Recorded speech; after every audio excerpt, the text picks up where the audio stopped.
எதற்காக சோகமாக அமர்ந்திருக்கிறாய் ஜோதா? சேஞ்சா உன் மீது கோபித்துக் கொண்டார்தான். உன்னுடைய நலனுக்காகத்தானே அவர் அவ்வாறு செய்தார். அது மட்டும் இல்லாமல் நானும் உன்னிடம் முன்பே கூறினேன். சரி விடு, கொஞ்சமாவது சிரிக்கலாம் அல்லவா?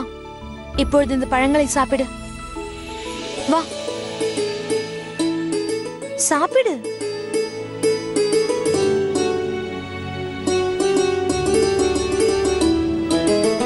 ஜோதா, நீ மகிழ்ச்சியாக இருக்க வேண்டும்.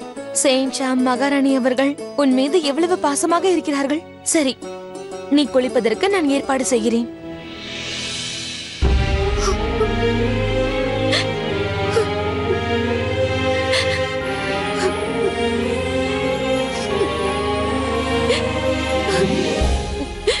மூர்த்தி, நான் மற்றவர்கள் மனதை புண்படுத்துவதற்காக அவ்வாறு செய்யவில்லை.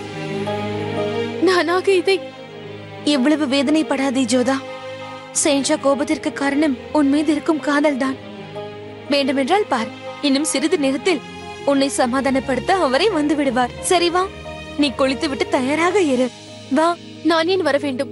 யாருக்காக தயாராக வேண்டும்? என் மீது கோபித்துக் கொண்டு சென்று விட்டார். பிறகு நான் ஏன் தயாராக வேண்டும்? இதை பெரிதாக எடுத்துக் கொள்ளாதே ஜோதா. நீ இவ்வாறு சேஞ்சா மீது கோபித்துக் கொண்டால் அதனால் உனக்குதான் நஷ்டம் ஏற்படும்.